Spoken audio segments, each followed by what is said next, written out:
Hello friends, welcome back to my YouTube channel science India tech के इस episode में मैं आपका स्वागत करना चाहता हूं।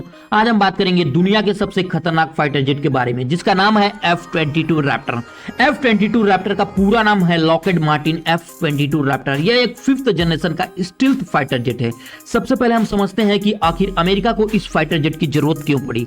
अमेरिका के पास जो पुराने फाइटर जेट थे F-15 ईगल और F-16 फॉल्कन, वो ज्यादा कारगर नहीं थे। ऐसे में रशिया का मुकाबला करना इस फाइटर जेट से बहुत ही ज्यादा मुश्किल था।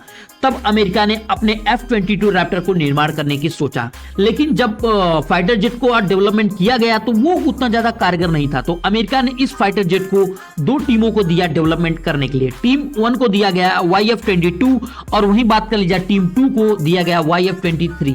लंबे समय तक इस पे काम करने के बाद दोनों ही फाइटर जेट मुकाबले के लिए तैयार होते हैं, जिसमें F-22 मुकाबला जीत लिया क्योंकि F-22 रैप्टर ज्यादा कैपेबल था एज कंपेयर टू F-23। देखिए, F-23 की बात कर ली जाए तो इसे हारने का सबसे बड़ा रीजन था इसकी स्पीड।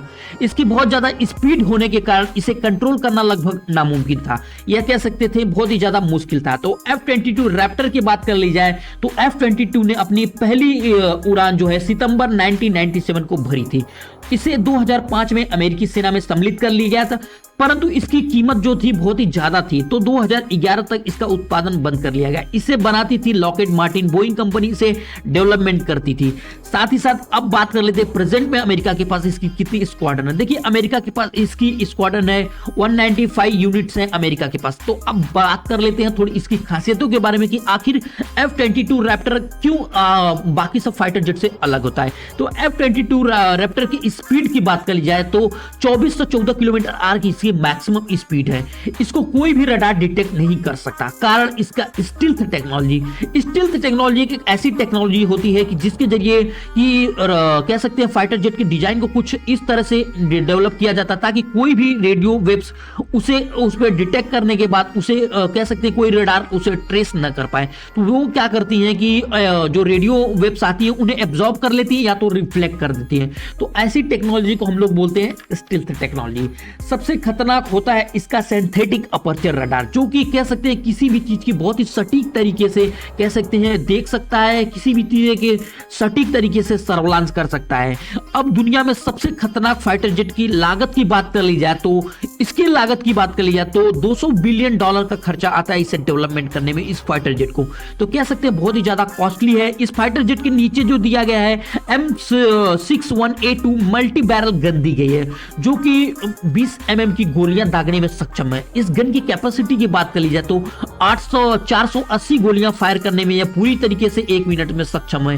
F-22 की बात कर ली जाए तो इसमें 1000 पाउंड का GBU-32 मिसाइल लगाई गई है, जो कि जिसकी सहायता से यह जमीन पर किसी भी तरह के सटीक हमला करने में यह सक्षम है। साथ ही साथ इसमें VVR टेक्नोलॉजी का से लैस किया गया। VVR मतलब कि बियॉन्ड विजुअल रेंज की मिसाइल, जिसकी रेटिंग की बात कर ली जाए तो 98% इसकी रेटिंग है एक्यूरेसी की। लॉकहीड मार्टिन F-22 रैप्टर की बात कर ली जाए तो यह एक सिंगल सीटर डबल इंजन का फाइटर जेट है। यह सभी मौसम में उड़ान कह सकते हैं कि सभी मौसम में उड़ान भरने में सक्षम है या यह काबिलियत रखता है। इस फाइटर जेट में एक्स्ट्रा फ्यूल लेने की, साथ ही साथ एक्स्ट्रा फ्यूल लेके फ्लाई करने की कैपेसिटी है। F-22 रैप्टर की बात कर ली जाए तो इसमें 6 radar guidance AIM-120E medium range की हवा से हवा में मारने वाली मिसाइल को भी लैस किया गया है, जो कि किसी भी तरह के संदिग्ध फाइटर जेट को हवा में मारने में पूरी तरीके से सक्षम है। इस फाइटर जेट की विशेषताओं की बात कर ली जाए तो इसमें पेंटी और विंटी कह सकते हैं F119 PW100 after burner turbo fan का यूज किया गया है, जो कि इसे गोली की तरह स्पीड देता है।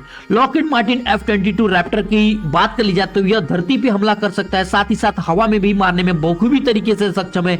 यह पेट्रोलिंग के साथ साथ अटैकिंग का भी काम बहुत ही अच्छे से करता है। अब थोड़े इसके डिसएडवांटेज के बारे में बात कर लेते हैं कि आखिर क्या किसकी कमियां है। यह बहुत ही ज्यादा कॉस्टली है। इसे डेवलपमेंट की बात कर ली जाए तो इसे 150 से $200 बिलियन का खर्चा आता है इसे डेवलपमेंट करने में। साथ ही साथ इसे कोई कंपनी के कह सकते हैं कोई कंट्री इसे अफोर्ड नहीं कर सकती इतना ज्यादा कॉस्टली होने के कारण।